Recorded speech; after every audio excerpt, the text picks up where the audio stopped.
This is an unofficial fan work based on the Warhammer 40,000 universe. It is not endorsed by or affiliated with Games Workshop. All names, places, and concepts from Warhammer 40,000 are trademarks of Games Workshop Limited. This is a non-commercial, fan-made audio interpretation. The Path of Reclamation, a Warhammer 40,000 anthology, by Michael Westrop. Table of Contents. Prologue, The Temple of the Paths. 1. The Retrieval. 2.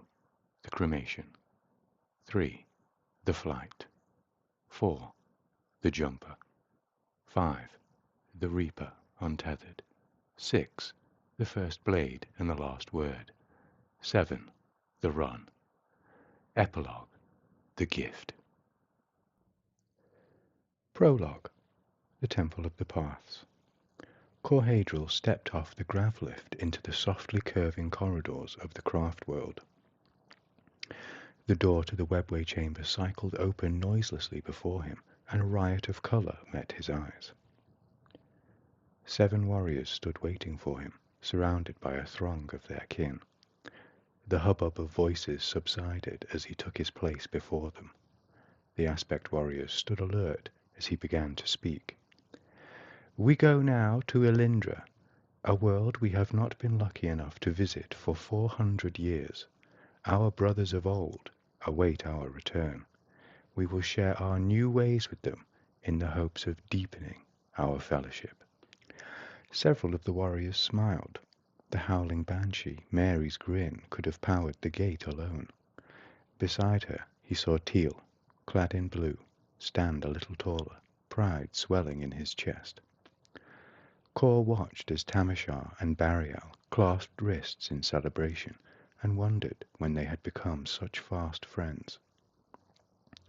Ardiel looked on as Sevran thumped his firepike against the floor in quiet anticipation.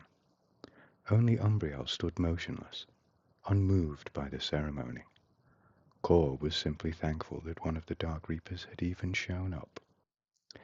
A sudden boom filled the chamber as the webway gate began to power up, quickly fading to a low hum as energy crackled across the surface of the gate. 2 gate technicians consulted a monitor and then nodded at him. Corhadril adjusted his robes. The aspect sigils, sewn into the hem in cloth of gold, shimmered in the light. He drew his ghost blade and pointed it towards the gate. A ragged cheer rose from the watching crowd as the group began to march. The familiar disorientation of webway travel faded as soon as Corhadril's feet touched the grass of Elindra. He immediately knew something was wrong. The welcoming party was nowhere to be seen. Kor gestured for the others to halt, using the old hand motion from his aspect days. He surprised himself how easily it came back to him. The warriors froze and drew their weapons at his next signal. Silently, they moved down the overgrown path to the temple. The Avenger, Scorpion, and Hawk ran past as they neared the temple. The sight made Kor stop in horror. Blackened walls met his eyes, and the once proud wraithbone spires were thrown down, shattered into great chunks strewn across the temple gardens. The bodies of the temple guards lay fallen in every direction. Blood still leaked from some. Kor heard Mary gasp as she stepped into the courtyard, and saw Tamashar remove his spider's helm, rubbing his eyes in disbelief. The glyph upon his carapace lurid in the daylight. "Over there," came Umbriel's sonorous voice. The others looked at him, and Umbriel flicked his chin towards the temple stairs, his death head mask a grim rictus in the sunlight. A figure lay on the stairs, and stirred as Teal approached. He gently lifted the guard into a sitting position and drew a canteen from his webbing. The guard took it with trembling hands. Teal steadied it for him as he drank, and then nodded in acknowledgement as the man coughed raggedly. "What happened here?" asked Corhedral gently, as he crouched beside the guard. He tried to send soothing waves to the man's mind, but the guard was either too injured or too traumatized to notice. "They came 2 days ago," the guard began. after a long pause. Red-winged ships, floating tanks, the Mechanicus, spat Severin. Cor motioned for silence. Let him speak, he said tersely, over his shoulder. We activated the auger and held out as long as we could. It wasn't even a battle. I had never seen such monkey. I couldn't tell if they were man or machine at first. They came for the sigils. Every warrior bristled at that. Even Umbriel bowed his head solemnly. The guard continued. They broke through the first garden wall with their tanks, and then flooded the courtyard with strange figures on stilts? I couldn't make them out properly. My brothers were killed one after another. He swallowed hard. They broke my legs, held me down so I could watch them ransack the temple. They threw down the statues inside to cheers and hollers. I could only watch as they carried away the sigils. Why would they even want them?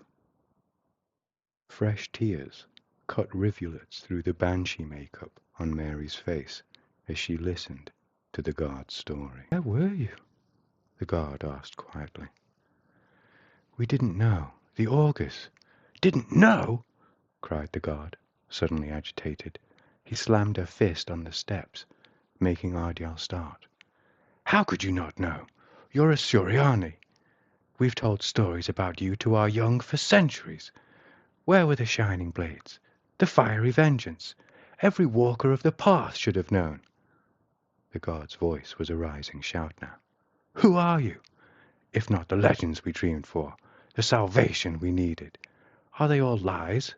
Falsehoods to quiet rowdy children? Teal's face flushed with shame as he listened. We built this place to honor you, to remember you, and when we needed you, you were just stories. The warriors stood silent as the guard wept softly. And if the stories are just that, then who? The guard's voice cracked. Who am I? Cor felt the guard's anguish wash over him, and he motioned for Tamashar and Severin. Get him into the temple. I will tend his wounds in there myself. The two nodded. Tamashar found a length of torn banner and fashioned a stretcher with 2 shards of wraithbone, while Severin gently moved the guard off the steps. He passed out when Severin's hand grazed his legs. A small mercy, after all he has endured, muttered Tam, as he and Severin hoisted him into the temple. They lay him near the dais and looked mournfully at the 7 empty spots. Later, after Corhadril had induced the guard into a painless sleep, he stood among the shattered columns of the main hall. The air still carried the sharp tang of spent promethium, even now. He closed his eyes and felt his sorrow mingle with the roaring anguish of the temple, and wondered if this place could ever be whole again. The faint sound of boots on the flagstones behind him was almost imperceptible in the din. Teal and the others stood patiently, helms tucked beneath their arms. Teal finally broke the silence. We should have been here. Cor didn't turn. Yes, we should have. We failed them. Cor finally turned. His red-rimmed eyes made them pause. A centuries-old bond, torn asunder. He shook his head sorrowfully. Our ancestors would turn from us in shame. And they would be right to, came Umbriel's voice. Everyone turned. But what is torn can be mended.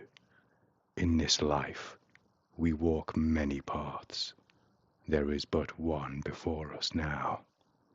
He ratcheted a fresh rack into his launcher. The path of reclamation.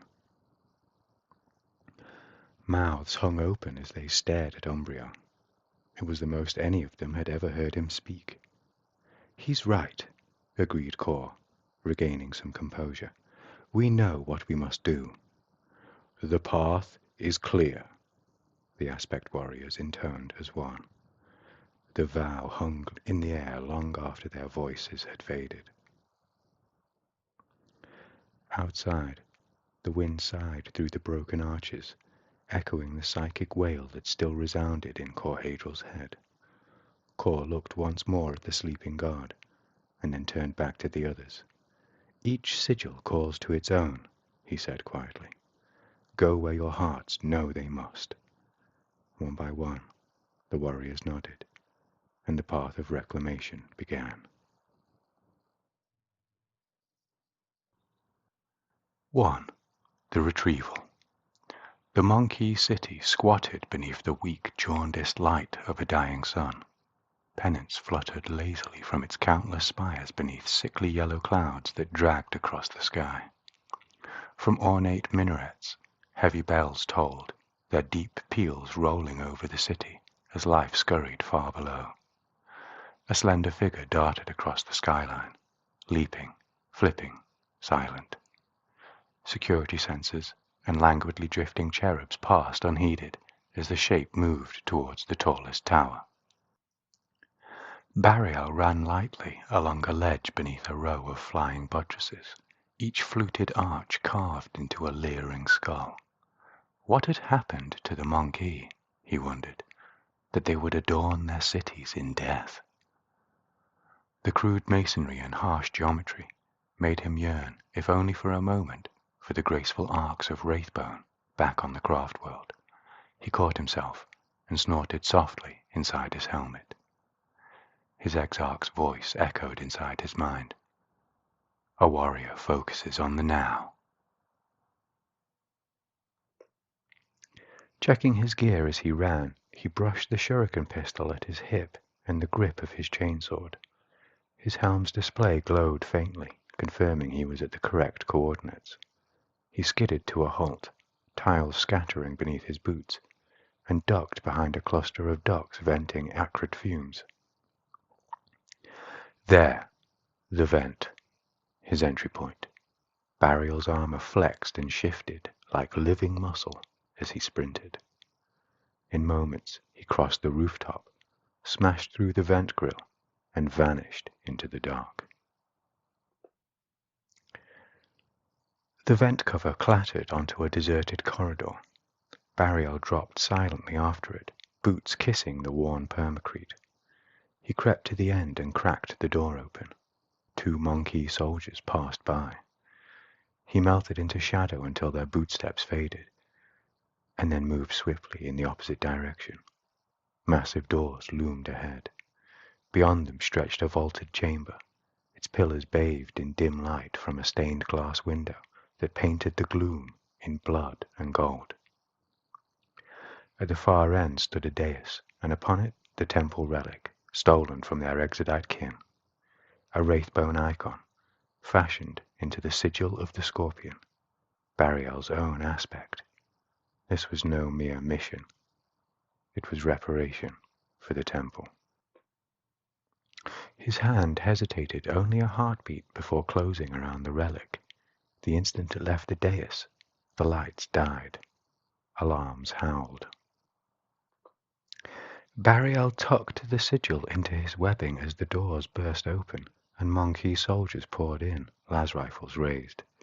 The first 2 fell before they even understood what had happened, razor-thin shuriken buried in their foreheads. A third charged, swinging his rifle butt. Barial sidestepped, fired. The man's foot disintegrated in a red spray, and before his scream could form, Barial caught him on the way down, driving his knife through his skull. The blade left his hand and spun across the room, burying itself in another throat. He pivoted, drove a boot into a rifle, splintering it and sending its wielder sprawling. 5 more advanced, firing wild, their muzzle flashes strobing off the pillars. Barial's gaze flicked across his display. He activated a system. The hum began, low, patient, lethal. "Drop your weapon!" one shouted. Barial didn't move. The display flashed green. He spun on his heel. 5 flashes. Dust motes danced in the weak sunlight as Barial beheld the silent tableau. The monkeys staggered, clutching their throats as blood-flecked foam burbled from their lips. In seconds, the chamber was silent again. Barial stepped over the corpses and strode for the door. Something made him pause, a shifting in the atmosphere.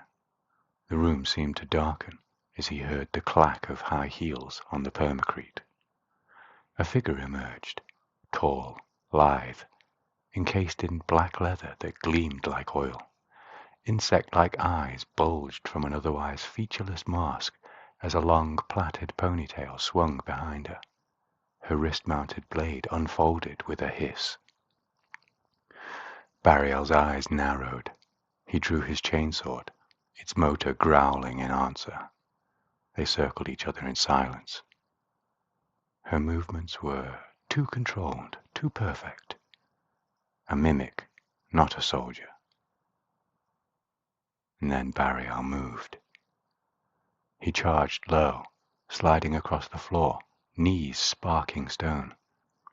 Using the momentum, he launched upward, a blur of motion and violence.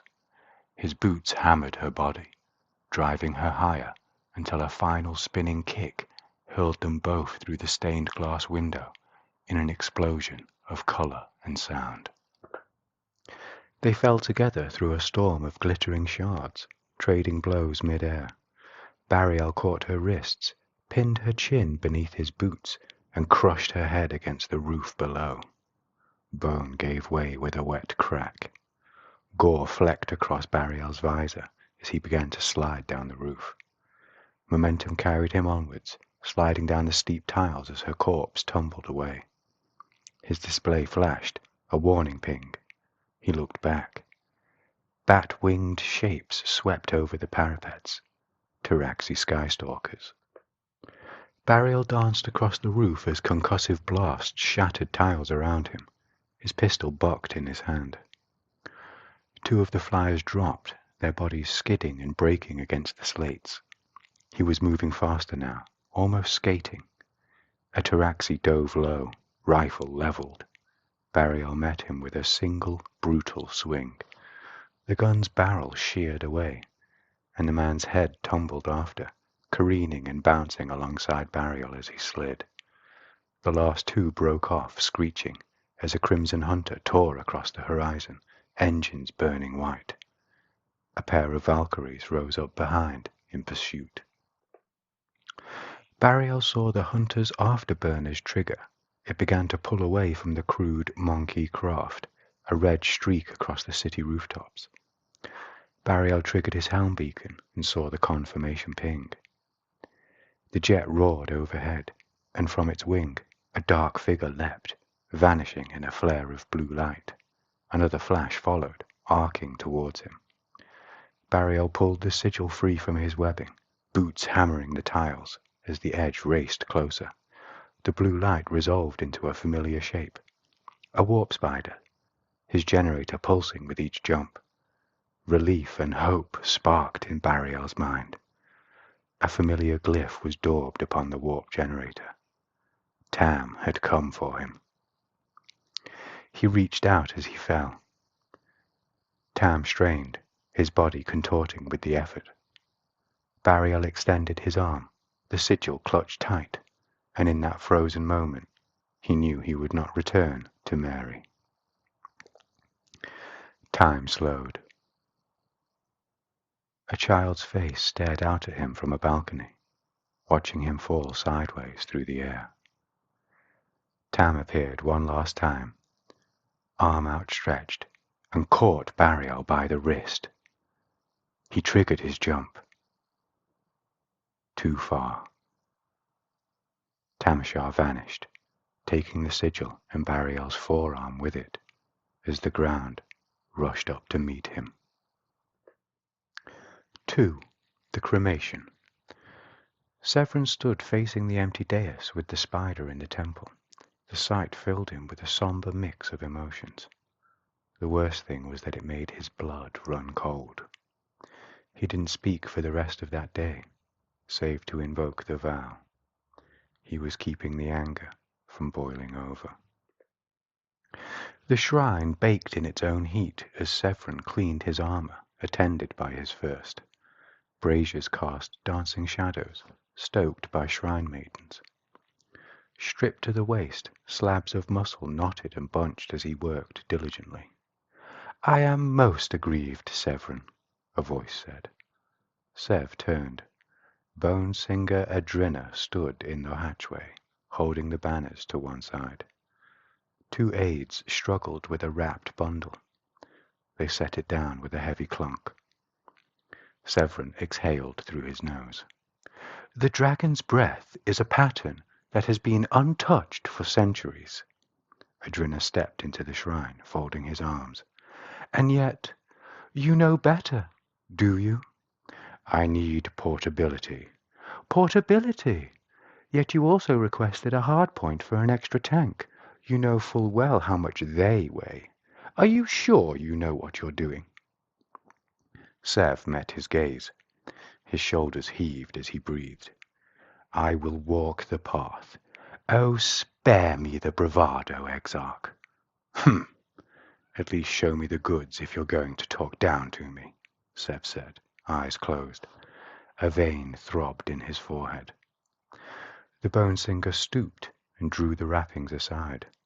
"There you have it. 2 tanks, the mounting array, and your custom flamer." Sev nodded as Adrina spoke. "Again, Severin, 2 tanks will—" The bone singer's eyes bulged as Severin hefted the array and tanks with one arm. "I'll manage."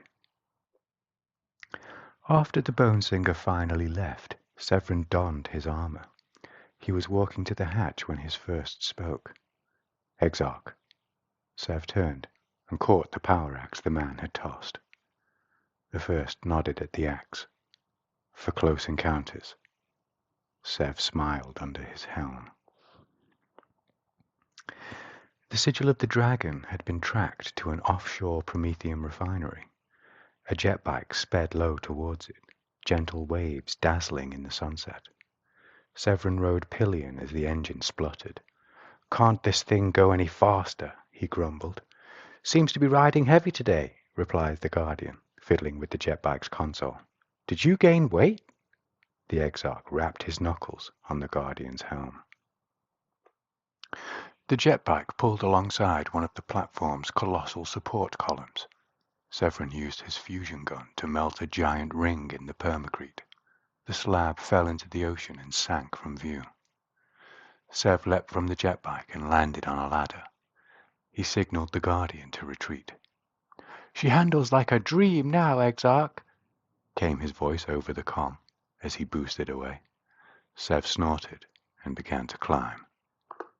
2 Monkey watched the barrel of the firepike rise from their ladder hatch like a bizarre periscope. They looked at each other, perplexed. Severin appeared, fusion gun in hand. The first burned where he stood, and the second ignited as he ran, a human-sized candle sprinting down the walkway. Severin followed him and was yanked backwards. A dull thud came from above him. The firepike barrel had struck the doorframe, holding him back. Sev exhaled. He shouldered the firepike as the emergency alarm blared. He ran for the stairs as the sprinkler system suddenly activated. A small group of Monkey were near the top of the stairs, trying to extinguish the running man. Severin stopped, firepike over his shoulder, and snapped his left arm up. The dragon's breath flamer, modified by Adrina, ran along his arm. He swept green-tinged flames over the group before him, their screams erupting as quickly as they did. He ran past them as the flames took hold. The next few decks passed in a blur for Severin. He burned rooms of Monkey as they bent over consoles and readouts. The flamer was spitting when he emerged into the moonlight. The upper deck was a sea of chaos. Monkey ran in every direction. Alarms rang. Severin unslung the firepike. A molten beam burst from the barrel and swept across the fractionation tower. The glowing slash faded as it cooled. A slow rumble began as the tower belched smoke. A jet of fire surged from the chimney, and the tower started to twist to one side. An explosion sent it tumbling into the ocean. Fire raced as pipelines erupted. Severin caught a monkey by his robe and threw him into some shattered tanks. The man sat coughing as Sev advanced. "Where is the sigil?" The man shook his head and garbled Binaric back at him. "Of course." Severin knelt and slowly brought his helm to the man's face. Sev pointedly tapped the painted sigil on his helm. The monkey started pointing at the central tower. Severin burned his head from his shoulders. The cauterized wound steamed as he turned away. Inside the pressurization vaults, Severin found a row of testing chambers. The cylinders were dark, except for one. Severin touched the blinking light on the console nearby. Hydraulics hissed. The chamber split open. The door swung up as Severin approached. His blood ran cold once more. The sigil was defiled. Twisted, misshapen lumps of wraithbone lay in the chamber. He heard ringing between his ears. He had failed. Tears fell from Severin's eyes. They dried as they ran down his cheeks. Heat began to surge through him. He could feel it warming his limbs. "It's coming," Sev thought. He began to reload his weapons with trembling hands. His breath quickened. The mounting array fell to the deck with a heavy thud. The tanks almost spent. Dead weight. His shoulders bulged as he stood taller, unburdened. Heads turned across the platform at the roar of frustration that echoed throughout the refinery. Severin lifted the array and tanks, shouldered the firepike, and kicked the door to splinters. Severin leapt through the doorway, a primal shout ringing over the screams. As he landed, a wave of fire erupted from his body. The force knocked Skitarii from their feet. Severin heaved the array and tanks into the air, drew his fusion gun, and fired. The green-tinged fireball knocked the rest over. As Severin walked forwards, the aura of flames around him ignited the monkey one by one. Fires raged in every direction as Severin stood on the upper deck, shoulders heaving. The platform began to tremble as he heard heavy footsteps. A hulking shadow appeared in the flames. A Castellan robot. Crimson paint peeled as it strode through the heat. Severin's first shot turned its shoulder-mounted weapon to slag. His neck burned an arm from its body. The robot crashed its power fist down on the firepike's barrel, bending it. Sev cursed as he spun under another swing, slapped one of his discus-shaped melter bombs on the robot's arm as it passed. He leapt over the gantry railing as the melter bomb detonated. He landed on the deck below. A group of monkey were running towards him, shouting. They burst into flames as they neared him. Severin drew the power axe from his webbing. He pitched the axe at the Prometheum storage tanks. The axe spun, energized blade brilliant in the firelight. It gashed open the closest tank. Prometheum spurted. It ignited against Severin's aura, an instant conflagration. As the fusion gun kicked in his hands, Sev felt a curious sense of elation. He heard laughter as the faces before him vanished into the inferno. It was his own. The Guardian waited for the orange glow to fade from the horizon, then gunned his jetbike's engine. Smoke billowed from the refinery as he approached.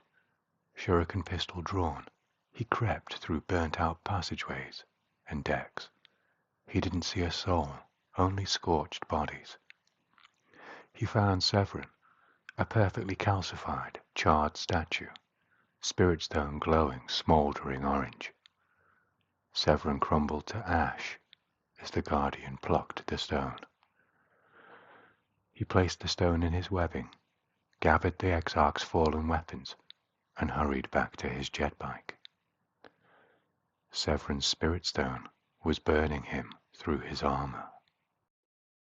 3. The Flight. I pulled some strings, Lorinda said, prying open the crate. RDL leaned forward as the lid swung open. A smile spread across his face. The last one, not in active duty, the Exarch continued. The smile faltered. RDL's eyes lingered on an empty recess in the crate. The Exarch followed his gaze and nodded. That's why it's benched. The visor took a round in that skirmish at the Oregon Belt. Skirmish? Replied RDL, wry amusement colouring his voice. Lorinda snapped him back to the present with a tap of his knuckles on the helm tucked beneath RDL's arm. This helm, he said, voice dropping into seriousness, will let you fire 3 times. Do not fire a 4th. I understand. RDL's hand closed around the sun rifle's grip. It felt made for him. RDL felt the familiar lurch as he stepped through the webway gate. He activated his pack and felt the wings snap into place. He jumped and let the wings carry him straight up, a blue bolt against the dreary yellow smog of the planet. He broke through the lower-lying clouds and was swallowed by the sun's light. He spun slowly, arms outstretched, head tilted up towards the warmth as his senses whirred and swept the horizon. A soft chime came from his helm. RDL opened his eyes as a report began to scroll across the display. The readout showed 4 targets. An intercept course had already been plotted. Strange. The Monkey usually flew in a wing of 5. No matter. Anything could happen in the skies. Flight time, 30 minutes. RDL smiled at the number. Now was his favorite part. The chase. He keyed his vibro wings to maximum output, bunched his legs beneath him, and shot forward, spearing the clouds. RDL made good time and arrived at the intercept point early. He soared in a spiral, climbing higher, and positioned himself with the sun at his back. He drew the targeting cable from the sun rifle. The connection was made with a smooth click. His vision magnified as he spied a shadow in the cloud banks. There. 3 Valkyries and an Archaeopter emerged from the clouds in a tight formation. RDL brought the sun rifle up.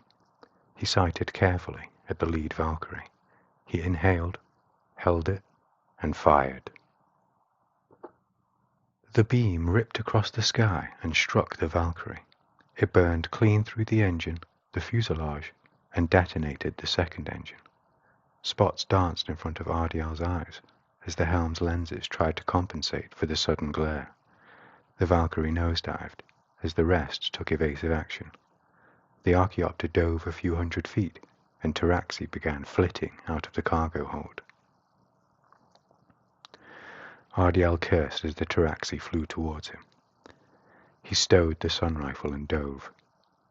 He wove through flaring gouts of phosphor, white-hot and searing, effortlessly banking and dipping. 1 Valkyrie returned to guard the Archaeopter. The second followed the Taraxi down. Its heavy bolters began to stutter. RDL barrel-rolled through the tracer fire and fired the sun rifle again. The beam cored neatly through the cockpit, vaporizing the crew instantly. RDL didn't see the fireball it made, after images blinding him for a heartbeat. A warning chime. A lone Taraxi hovered nearby, back turned, watching the burning Valkyrie fall. RDL drifted beside him. Startled, the man looked him up and down. RDL mimicked the gesture back at him, and then casually lobbed a crack grenade at the man's chest. The fool caught it reflexively. RDL rode the shockwave like a tailwind and went hunting the rest. He stowed the sun rifle and drew his las blaster from his other shoulder. A pair ahead, Ardiel swooped in from above. He retracted his wings and spread his arms. Ardiel flipped over forwards, leg extended in an overhead kick. He felt his heel crunch through the Taraxi's helmet as he shot the second's wings. Both fell like stones. Still in freefall, Ardiel arched his back over a jet of fire from a third Taraxi. He fired as he fell past, and triggered his pack as the man plummeted. Ardiel hung in the air for a heartbeat as the vibro wings unfolded, and then dove at the last Taraxi. The coward was fleeing, trying to catch up to the two fighters ahead. He glided, unseen, right above the man's back. Ardiel tore the wings from his pack. The screaming faded as he dropped. Ardiel shouldered the sun rifle again. He hunched as the wings reached maximum output. Ardiel pulled alongside the Valkyrie, Archaeopter beyond. He took aim again. The two fighters aligned in his sights. He pulled the trigger. The beam burned through the cargo holds of both fighters, and they began to coast, belching smoke. Ardiel flew through the Valkyrie blind, missing molten edges. He was still blinking as he flew through the hole in the Archaeopter. Ardiel's vision returned in the gloom of the hold. Men were strapped into the jump seats, their goggles sparking and flaming. He spotted the familiar shape of the sigil of the hawk in the hands of a red-robed monkey, his eyes aflame. "Beautiful! The light! So beautiful!" the man moaned. Ardiel snatched the sigil from his grasp and stowed it in his webbing. He spun, threw his last crack grenade into the cockpit, and leapt from the cargo hold. A burst of autocannon fire made Ardiel dive. A Thunderbolt heavy fighter, the wing's fifth member.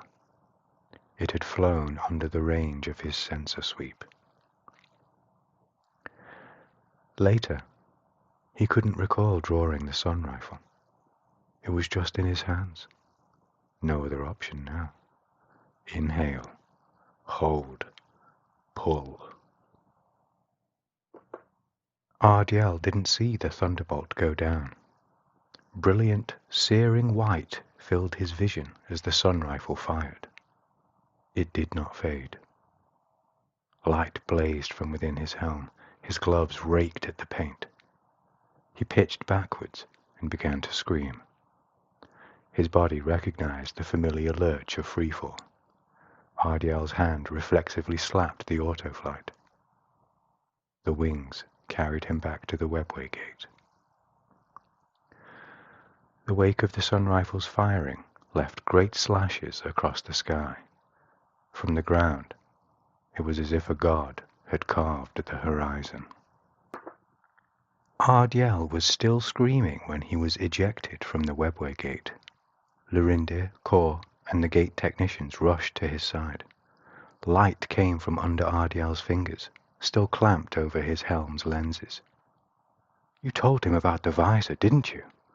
asked Kor, horrified, as they tried to pin his arms down. "I told him," said the Exarch. Ardiel froze at the sound of the Exarch's voice. "Lorindir?" "I'm here." It's so bright. Is it dawn?" "No, lad." "Ardiel, who?" The interruption was soft, almost curious. Ardiel tilted his head, his eyes closed. Kor could see his eyes roving beneath the skin. "It is I, Kor Hadril," the warlock said gently. "No." Ardiel's voice was calm, serene, detached. "I recognize your voice. But who is Ardiel?" "I am Incandescence." The warlock sighed inwardly. Ardiel turned his face to the lumen globe. Set to its maximum radiance, it cast a dancing shadow on the ceiling when Ardiel opened his eyes. After visiting the stricken warrior, Kor reported to the Seer Council. He's gotten worse. He no longer recognizes his own thoughts. Even when I try to reach him, mind to mind, all I see is white, as if Ardiel were never there at all. Murmuring broke out. Sometimes, Corhedral said quietly, I fear he will blind me too. 4.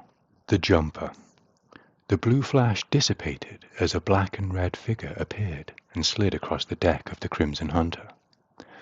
The scrawled glyph glistened in the red light of the hold as the pilot looked at Tamashar from the cockpit. Cargo confirmed. The pilot turned back to the controls, his voice calm and even. Tam felt the ship begin to climb. His head snapped up and he looked about him.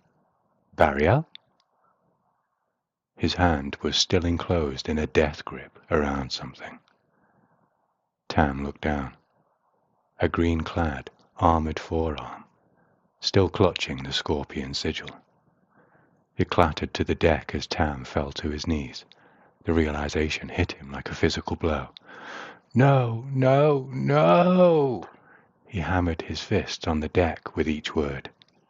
He fell back against the wall, suddenly spent. It can't be! It can't be! He moaned as he covered his eyes. Later, Tam stood before the hatch as it cycled open. Mary's face appeared. Her banshee makeup looked just as it had on Elindra, but the fury in her eyes was unmistakable. Tam didn't flinch when her hand struck him. He stood with his head turned, a red welt already blossoming upon his face. How could you? She hissed. Tamashar closed his eyes. Mary spun on her heel, ribbons fluttering in her wake, and stormed from the hangar.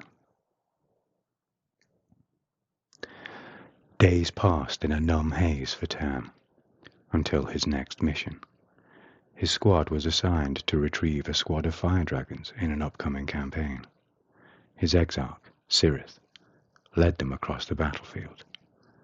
As soon as they left the Wave Serpent, the squad activated a control on their generators in unison and sprinted across a shelled-out courtyard. The exarch began making short hops before them. The rest of the squad followed the blue trail through the ruins as Reaper missiles rained down on their right flank. A squad of Monkey, forced from cover by the barrage, were running pell-mell across a plaza as the spiders burst from the shattered buildings. Caught by surprise, they barely reacted before the death spinners spat. 3 ran at Tam, weapons raised. They fell as they ran, diced into perfect cubes by the invisible threads. The squad didn't slow as they closed the distance to the fire dragons. A column of sentinels were marching upon their position, a wall of Monkey scrap and wreckage before them. Bolts of fusion fire jetted from the dragons' guns, neatly burning the pilots in their seats. Even with the dragons' superior firepower, they were in danger of being overrun. An armored sentinel reared up as Tam sped down the roadway. The fire dragon that was to be his phase leaper stood calmly, arm outstretched as the sentinel's foot rose above him. Tam leapt, stretching out his arm. He glanced at the sentinel as he arced through the air. The foot began to descend, and when Tam looked back, Barial stood before him, vibrant green armor, hand outstretched. Tam felt like he had plunged into icy water. Something inside him cracked. Tam forced himself to seize the green-clad wrist in front of him. He felt a squeeze on his own wrist and triggered his jump as the sentinel's plated foot crashed down. Moments later, in the hold of the Wave Serpent, Tamashar looked in shock at the orange-armored glove gripping his wrist. The fire dragon nodded at him in gratitude and took one of the transport's jump seats. Tamashar collapsed back into his own seat. He was glad the helm hid the tears on his face. When they returned to the craft world, Tam reported to the armourer's halls. As the smiths worked on his suit's circuitry, a sudden impulse seized him. He took his carapace backplate to an empty workbench and painted over the jump glyph in jet black. The paint crackled as it dried, a hard, glossy void. Tam found the largest brush within reach and dipped it into a jug of red. Slow, deliberate strokes. He daubed the sigil of the scorpion upon the carapace. Cirith was not pleased. Days ran into weeks, and then months blurred into years.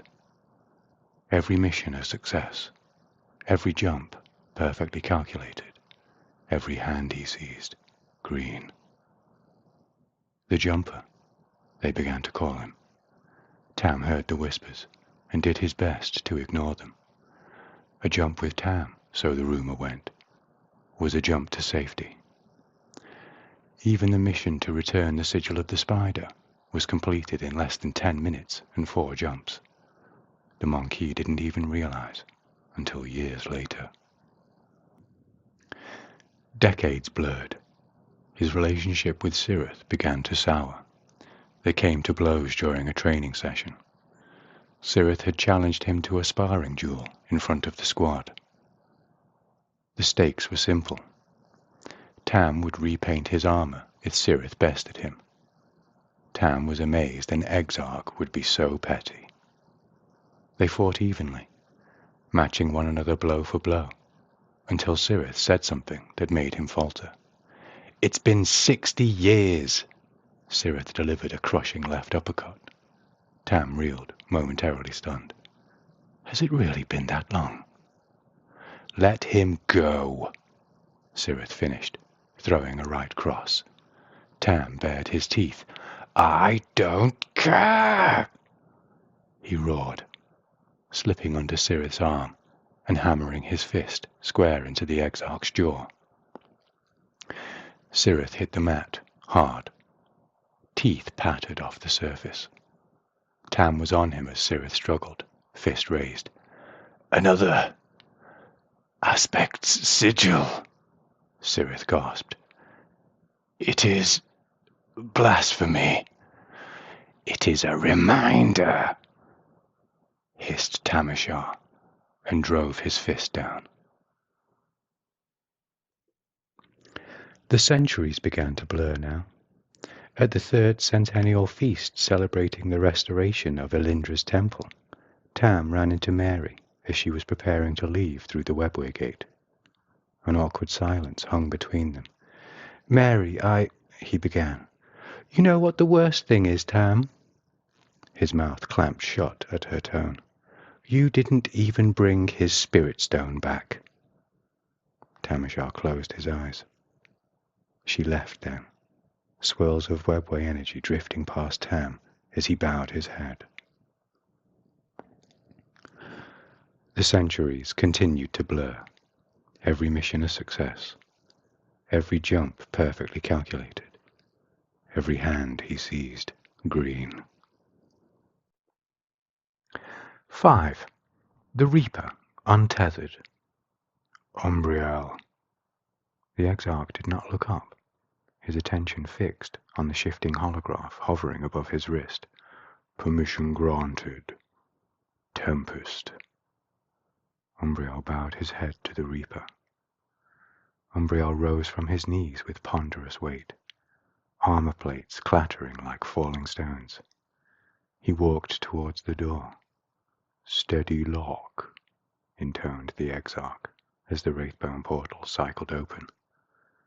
"Lock steady," Umbriel replied, and stepped into the corridor.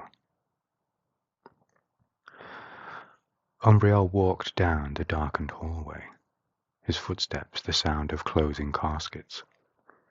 When he reached the portal, a guardian arrived at the same time, carrying a box of tools. His eyes went wide as he saw Umbriel, death head mask rearing from the shadows. He tripped over the hatch lip, box flying from his hands. Tools skittered against Umbriel's chest as the Guardian sprawled. Umbriel looked down. The Guardian gathered himself and flung to his knees, hands clasped before him. Umbriel looked back. The Guardian was still apologizing to the floor as Umbriel passed him and turned onto the main walkway. The bar fell silent when Umbriel entered. Midnight armor grated as the crowd instinctively parted before him, footsteps resounding on the psychoplastic floor. The bartender froze, glass in hand, as the Reaper crossed the deck with the slow certainty of an executioner. He swallowed, hands resuming polishing the glass as Umbriel seated himself without a word. He tried to look nonchalant and opened his mouth. "Don't see many Reapers on this level," the man began. "Water," came the voice, colder than the void pressing against the Craftworld viewports. The bartender paled. He hurried with the carafe. After Umbriel left the bar, he crossed the balcony plaza. A ball bounced off one of his greaves and rolled away. A young boy jogged over, slowly stopping a few paces away. He picked up the ball with trembling hands. The boy stood looking at Umbriel. He did not flee. Umbriel could see tears gathering in his eyes. They did not spill. Brave boy. Umbriel laid a gauntlet on the child's head. 3 slow pats, impossibly gentle. The tears spilled then, running down the boy's cheeks. Umbriel walked on. Umbriel stood motionless as the lift ascended, a monolith in the cramped space. Across the platform stood a hawk shrine maiden. She quivered like a wraithbone tree, dreaming of a storm. She fled as his armor ground like shifting continents when he moved. The armory emptied as soon as Umbriel entered. The quartermaster watched him nervously as he approached the counter. "Tempest," Umbriel intoned. "Your requisition order?" the man managed, voice cracking. "This one has guts." Umbriel placed both hands onto the counter and leaned in towards him. Blood drained from the man's face as he instinctively leaned back. Slowly, Umbriel touched his vambrace. The holograph display appeared, the Farseer's personal sigil. "Tempest," he said again. The quartermaster had already broken the seal on the crate. Umbriel took a shortcut from the quartermaster, through a dire Avenger shrine. Teal's first, Sen, was leading the training. The Avengers paused, helms bowed. Umbriel ignored them as he passed by. "Great Cain, they gave him a tempest," Sen breathed, as Umbriel melted into the shadows. "Stop interrupting the training," Lan complained, elbowing his twin's ribs. The gathered squads began to cheer as the two circled. The hatch cycled open to a packed grav lift. Umbriel swung his gaze over his new friends. Wide eyes stared silently back at him. He boarded the lift. He swept his hand down the control panel, hitting the button for every floor. "You're in here with me," came the voice as the hatch cycled shut behind him. A woman collapsed into her bondmate's arms. Umbriel passed the nearby Spirit Seer training halls. A lecture was underway. Umbriel felt a touch in his mind. Curious, probing. A young initiate was looking at him. Umbriel let him in. The initiate immediately began screaming. The instructor rushed over to him, spotted Umbriel outside, and then sighed. "And that, class, is why we do not link to Reapers unless strictly necessary. Umbriel kept walking. Kor stood waiting in the webway chamber as Umbriel appeared in the doorway. "Ah, Umbriel, ready for your reclamation mission?" The wailing of the temple was suddenly unbearable in Korhedrel's mind as the Reaper approached. Umbriel ratcheted the Tempest Launcher in reply. "Yes, well, I can see you're prepared. Steady, lock?" "Lock steady," replied Umbriel as he stepped through the gate. Umbriel stood on a cliff overlooking the compound. His mask showed the Monkey scurrying about below. He waited as the accompanying rangers began to tight beam their scope's telemetry data to his targeting vanes. The progress bar scrolled slowly and then chimed. He studied the blast radius estimates and then selected 6 targets. Umbriel took a bracing stance. The leg plates interlocked. The stabilizing arm on his skirt armor swung up. Umbriel was a sudden blur of midnight as he fired and reloaded 3 times. 6 contrails rose into the sky on orange blooms, all on perfect trajectories to fall on the compound in unison. Umbriel watched as they reached their apex and then took a step back. The entire compound erupted in a column of fire, and then came the moment Umbriel had been waiting for. Silence. No rocks clattered, no birds sang. Peaceful, blissful silence. Umbriel looked to the sky. A perfect circle had been burned through the clouds. An immense shaft of sunlight stabbed the ground like an accusing finger. At the bottom of the crater lay the sigil of the Reaper, untouched by the devastation. He touched a vein on his mask. Across the crater, he saw dust rise as the rangers moved in to seize the sigil. Umbriel slung the Tempest on his back and began the walk back to the gate. Umbriel returned to the Dark Reaper shrine. "Steady lock," he intoned. "Lock steady," came the sonorous reply. The path had been walked. 6. The First Blade and the Last Word. Teal led the training session himself that morning. As one, the gathered group executed the last moves of the storm drill. Teal landed slightly off balance at the final spin jump. He managed to turn the impending stumble into an almost imperceptible half step. He noticed his first's eyes looking at his foot. Teal snapped his fingers at Sen.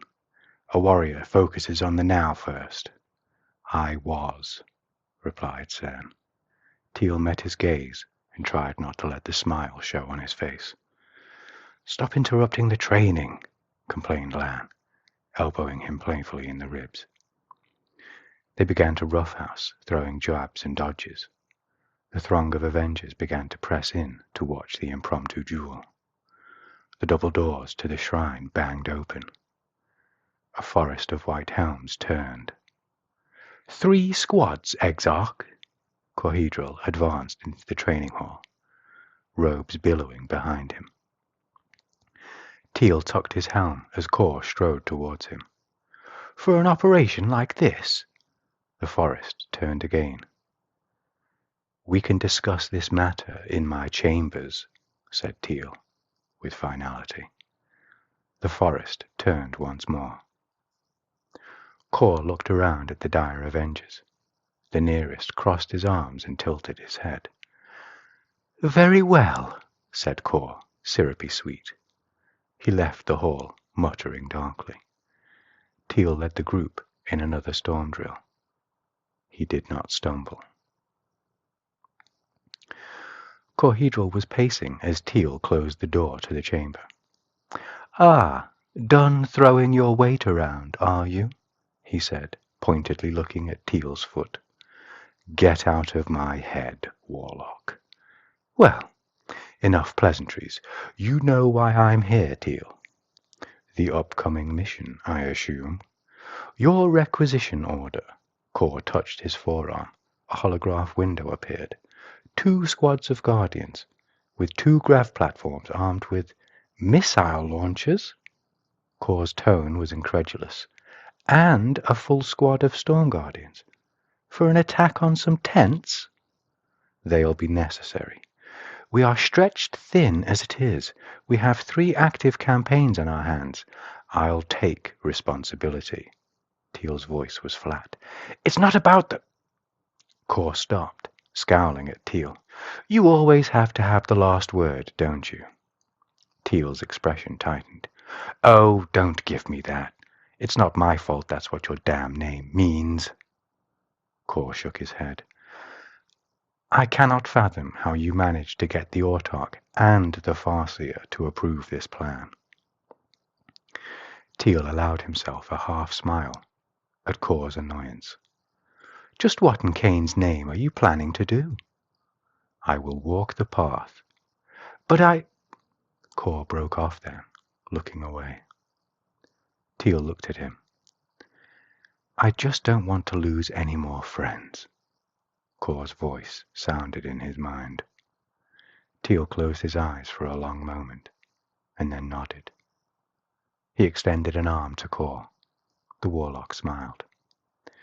They clasped wrists then, just as they had back in Kor's aspect days. The wave serpent disgorged Teal's forces into the same shadows that clung to the encampment.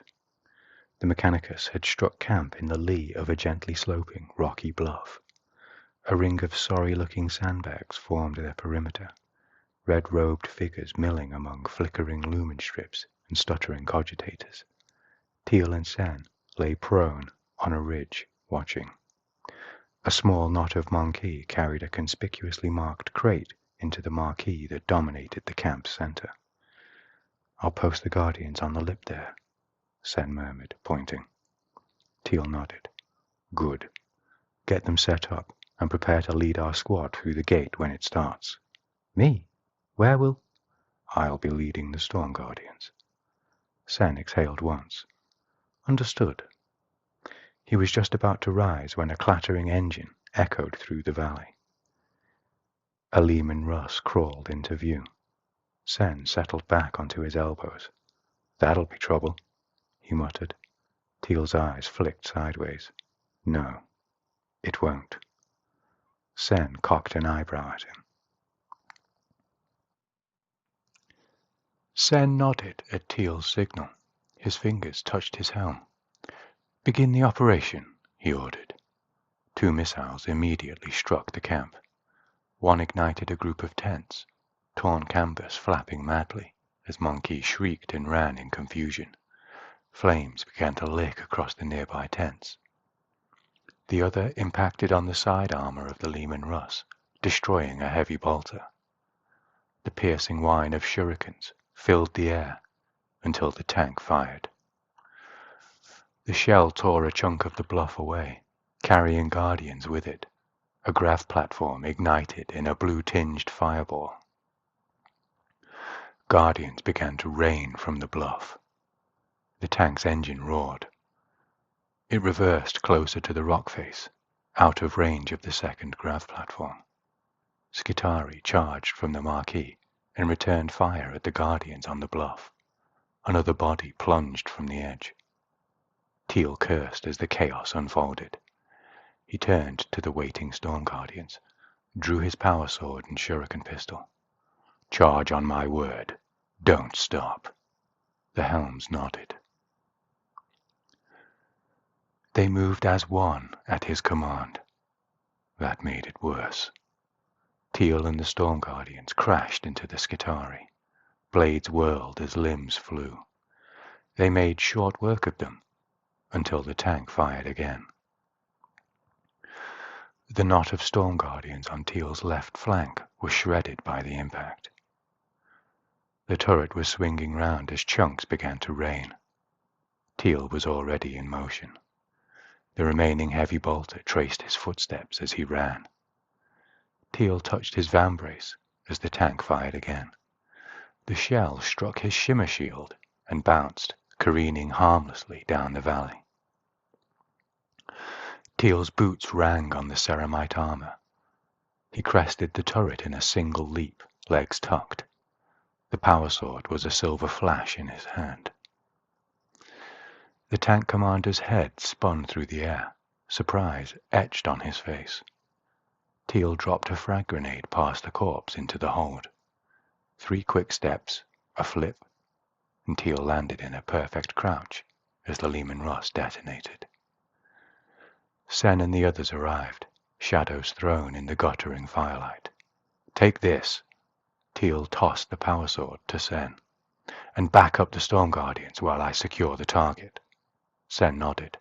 "Lan, Elindra, and Iriel, stay here and cover the Exarch's flank." The 3 took up position as lasbolts cracked around them. Teal ducked into the marquee. His helm adjusted to the gloom as a guard swung his rifle at him. Teal spun past the blow, whipping a back fist into the monkey's face. He shot him as the man reeled. A second guard fired his las rifle. The bolt sizzled against his breastplate. Teal looked down. A faint scorch mark. He looked back. The monkey began to cower before him. Teal lunged forward, seized the man by the throat, and smashed him through the crates. A moment's searching uncovered the glitter of wraithbone amidst the debris. He stowed the sigil in his webbing. As Teal left the marquee, a frag grenade exploded at the Avenger's position. 3 blue bodies flew through the air. Only one rose. Sen, the rest of the squad, and the Storm Guardians were pushed back to the marquee by a sudden counterattack. Sen watched as Andiriel stowed Ilindra's spirit stone in his webbing. Time stretched. Sen walked forwards, lasbolts and shuriken flashing past. Teal was shouting. Sen didn't hear him. He stood over Lan's body, helm dark in the firelight. Sen held the spirit stone for a moment, head bowed. He placed the stone carefully into his webbing. Sen's head snapped up as the thunder of battle resounded around him. His shuriken catapult bucked in his hands as he returned fire at the Skitarii. A hand grabbed Sen and pulled him down to the sandbags. "Target secure. Order the retreat," Teal said, shrapnel bursting around them. Sen touched his helm. "The Guardians are covering the retreat, and the Storm Guardians and our squad are pulling out now." The Skitarii began to fall back, melting into the shadows of the burning camp. "They're pulling out too," Sen said, watching over the sandbag's lip. "What?" A throaty growl rumbled over the camp. A tank burst through the perimeter sandbags, its dozer blades rearing, white wings framing a blood drop. Astartes. The Rhino skidded to a halt. The double hatches swung open. A figure began to step out. "Now!" Sen yelled into his helm. The grav platform fired. The missile streaked into the Rhino's side armor and punched through into the engine block. The figure took a staggering step as the Rhino exploded. Teal watched as the Marine turned back to the Rhino, looked into the hatch, and then stood, banging his fist on the Rhino's roof. Then a bolter appeared in his hands, and the chaos started all over again. The last of the Storm Guardians and the dire Avengers retreated back to the Wave Serpents as explosive rounds began to tear up the remains of the camp. The Guardians on the bluff rained fire down on the Astartes, sparks flying from his armor.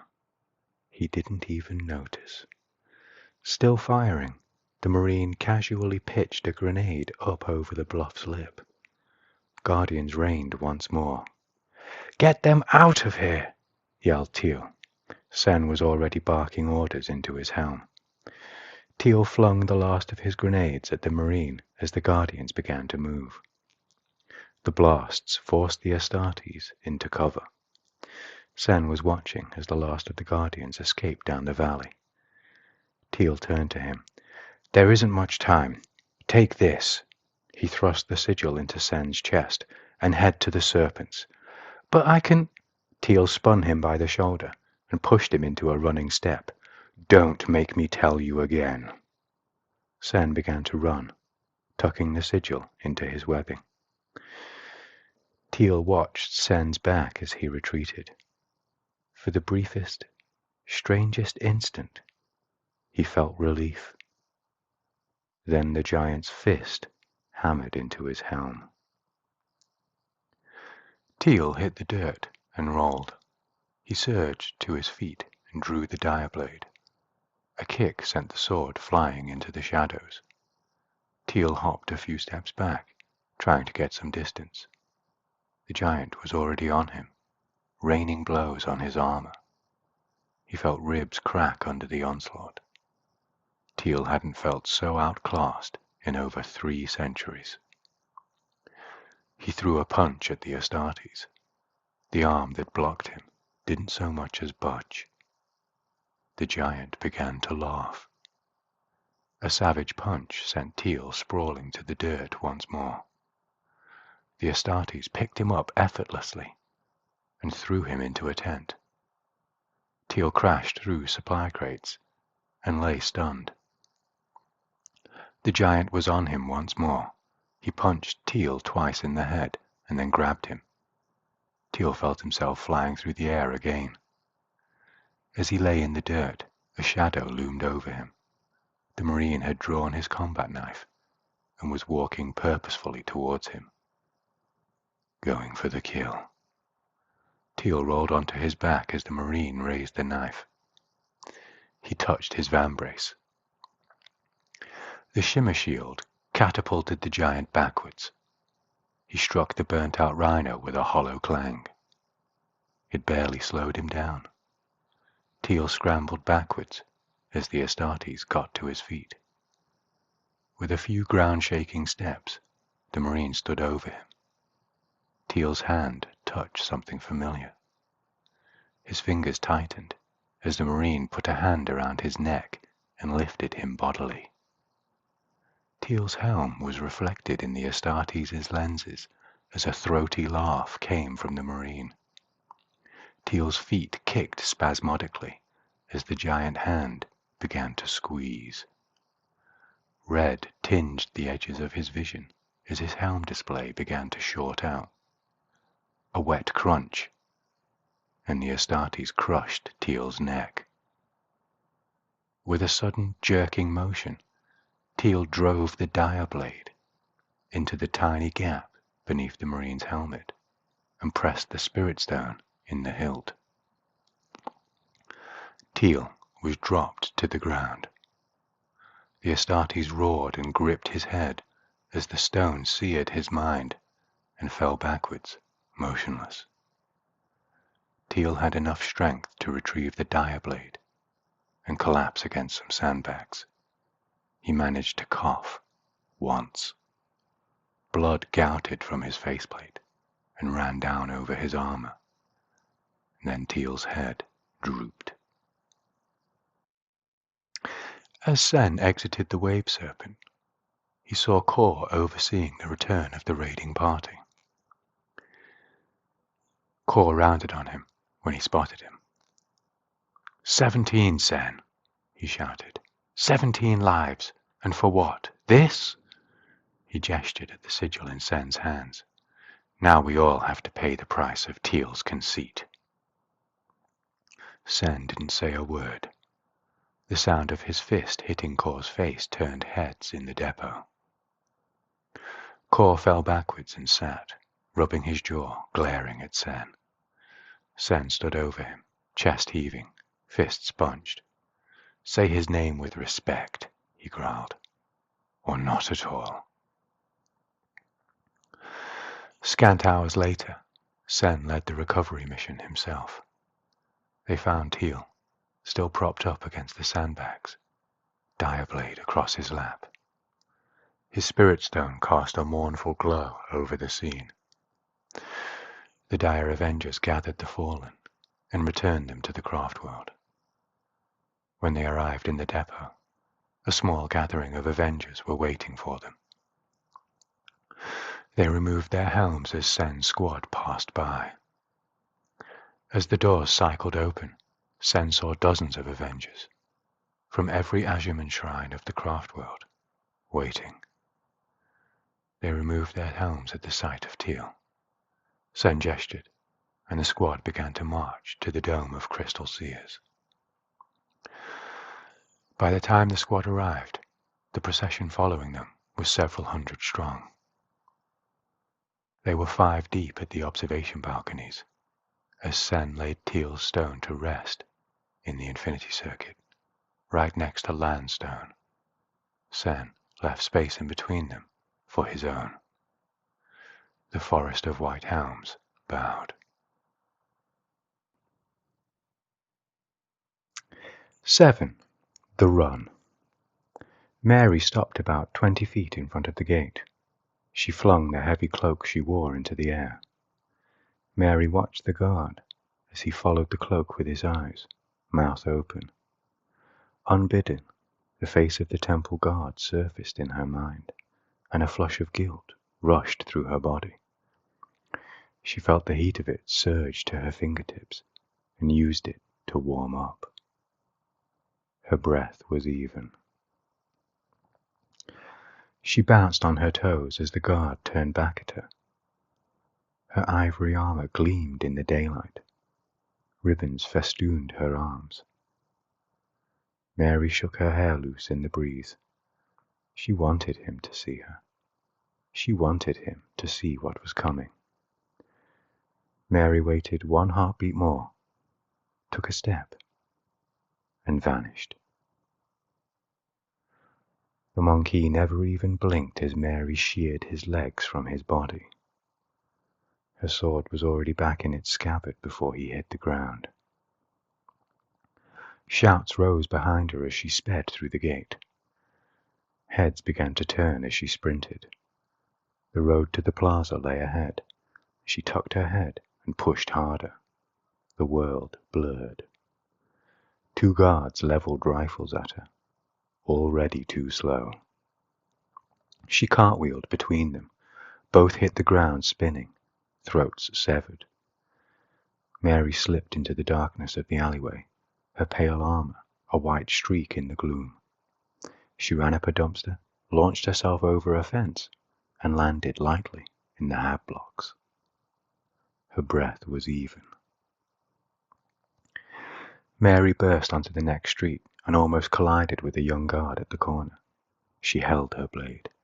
He was barely more than a child. She didn't need to kill him. Not at this speed. He stood frozen as Mary passed. Only later would he realize how lucky he was. The hab block loomed. Mary smashed through a window and tore down the corridor. Doors opened at the commotion. Curious faces peeked out. She ducked low and surged forward. One fool tried to trip her. Her las pistol seared a warning bolt inches from his foot. He stopped trying.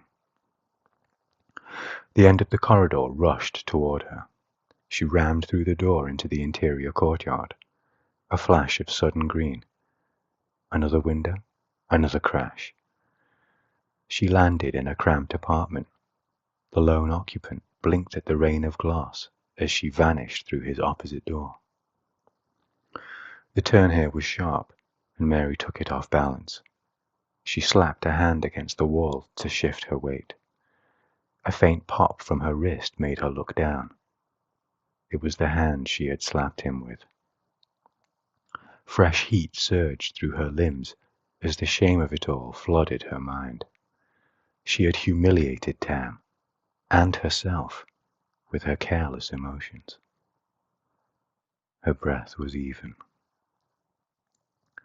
Mary shook her hand and felt another pop. She flexed her fingers and winced. It'd have to do. The corridor beyond erupted as 5 guards poured through the exit. She drew her sword as they sealed the door behind them. The first 2 went down in a single smooth stroke. So did the next pair. She vaulted the last guard. He barely registered her passing. She took his head mid-flip and landed already turning. A kick off the wall, a spin, and she pirouetted cleanly, feet first, through the observation window above the door. Glass and blood-red ribbons spiraled around her as she touched down. Her breath was even. A straight path now. The windows blurred to streaks as she burst onto the road. Screeching tires rose behind her. Mary hadn't hit this stride in a long time. She relished the burn of her muscles. She overtook ground cars. A child pressed her face to a window as Mary passed. The bridge was in sight. She remembered the words she had spoken to him. The memory of their last night together lingered, her head on his chest, listening to his heart beat. I have to do this. No, I must. She closed her eyes as Barrier ran his fingers through her hair. Her breath was even. It was time. A surge of emotion raced through her. All the pain she had felt since walking this path, all the grief, the guilt, the fury, and the endless joy and aching loss of Barrier. She gathered it all and poured it into the mask. The scream that followed was ruinous. Windows warped and shattered. Monkey fell clutching their heads, blood streaming from their eyes and ears. The permacrete trembled as she thundered over the bridge. Vehicles flipped into the air. Their occupants rained from above. Mary rode the shockwave, buoyed by the violent backdraft. The great doors at the end of the bridge buckled, twisted, and tore free under the sonic blast. She burst into the Monkey church. The sigil was displayed at the pulpit of the main hall. Her hair and ribbons streamed behind her as she accelerated again. The sigil was already in her webbing by the time she vaulted the altar and leapt for the stained glass window bearing the seal of the Mechanicus. Time stretched as the window shattered around her. The city fell away below. The streets drowned in shadow. She reached out an arm. Is this how Barrier felt, she wondered, when he saw Tam coming for him? Her breath was even. A white-gloved hand seized her wrist, and Mary was swung upward onto a jet bike. The shining spear hit the boost, the machine arcing in a graceful, impossible swoop over the city. Mary shook until they returned home. Epilogue: The Gift. The dome of crystal seers was quiet at this hour, wraithbone trees gently swaying. Corhedral stepped out into the hall, exhaustion weighing on his shoulders. A shape disengaged from the shadows. Tamashar. Older now, thinner. His warp generator still bore the scorpion's sigil. He said nothing. He simply held out his hand. A spirit stone lay in his palm, dull but intact. Kor stopped breathing. Is that who I think it is? He whispered. Tam nodded once. Don't tell her, he said quietly. Let her find out on her own. Kor closed his fingers around the stone, as though afraid it might vanish. Tam turned. heading for the hatch. Tam! Tamashar paused mid-step. It's not just her that needs to see him again, Kor said quietly. I know he would forgive you. Tam's head bowed. He shouldn't. Tam kept walking. Do you think he'll find her? Kor asked. Tam paused at the threshold, glancing back over his shoulder. A faint smile tugged at his lips. That hunter, he said, always finds his prey. Kor actually laughed, genuinely, as Tam vanished down the corridor. The stone glowed warm in his hand.